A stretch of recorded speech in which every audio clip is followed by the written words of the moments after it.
So let me ask you, who's the voice of reason right now? Who can the American people trust to be like, all right, this is actually what's happening? Because you have people like Michael Burry coming out and basically saying he's the guy that called The Big Short in 2008, right? Yeah. You know, if you saw the movie The Big Short, Christian Bale famously played him. You have Kiyosaki, who's I feel like is always calling for some sort of reset. Yeah. Even Patrick Bet-David has brought this up. It seems like you're indicating that, you know, with the yield curve, the potential recession is coming. I just did a video about that, right? About being prepared. A major for it. video, exactly. Yeah. So I think you just listen to the bond market, because historically the bond market is smart money, the stock market's dumb money. Mm-hmm. So you just look at the 10-year, the 30-year. I mean, since the Fed raised rates by 75 basis points, initially the 10-year spiked up slightly, but now it's just gone down, down, down. Look at the gold market going down, oil market going down, although it's still very high. Those are going down. That tells you that the smart money is betting that we're going to have a recession. So there are no certainties. There are only probabilities.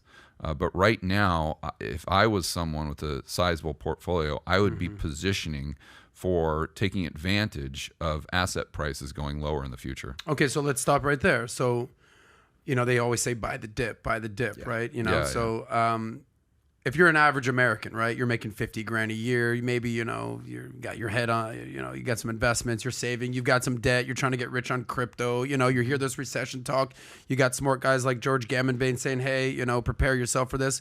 What tangible action steps can the average American do to really prepare for this? Because, for instance, you know, what they talk about is, you know, obviously asset allocation, diversification, you know, the whole like 80-20 rule. If you're 80, have 20% in stocks, 80% in bonds. And if you're 20, have 20% in bonds, 80% in stocks. It's kind of like, I always try to, you know, dumbify investing for people that don't get it. And essentially it's like the younger you are, have more stocks. The older you are, have more bonds. But that's just my dumbed down approach, but like that, but it makes sense. I got a question for you too, as well. Is why do I don't think I've asked you this before. Why did you think that the crypto market has bottomed out or has fallen out of it right now? Well, there's a rule that I learned from my investment hero, is a guy named Jim Rogers, and he says you always sell hysteria and buy panic. Yeah. So you'll notice when Bitcoin got over 45,000, you know, 50,000, 60,000, you saw hysteria everywhere. I mean, just go on Twitter.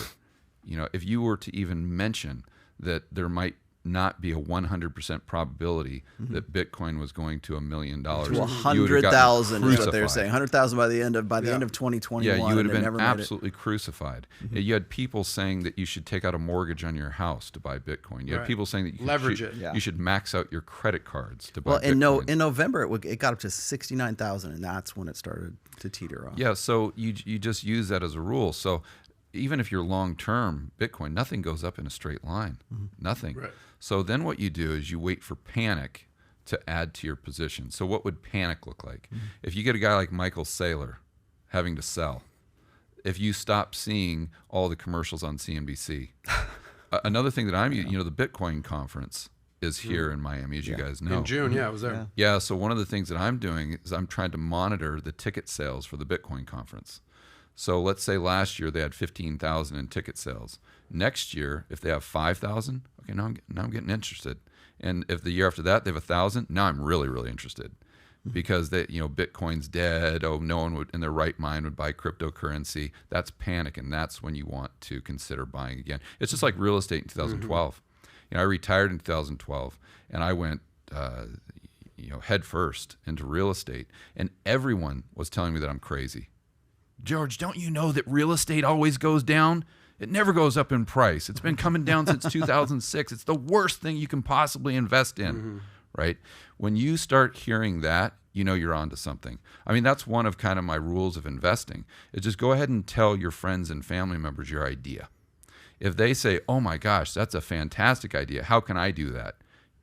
You know that you probably want to rethink that, right? But if they tell you that you're absolutely out of your mind, that's probably going to be a winner. By the way, I 100% agree with what you're saying, because it goes to speak of what what Warren Buffett says, is that be greedy when people are fearful and be fearful when people are greedy. On CNN, they have what's called the Fear and Greed Index. I don't know if you can just Google Fear Greed Index. We covered this on PBD podcast the other day. But essentially what you're saying is do the freaking opposite of what everyone else is telling you to do.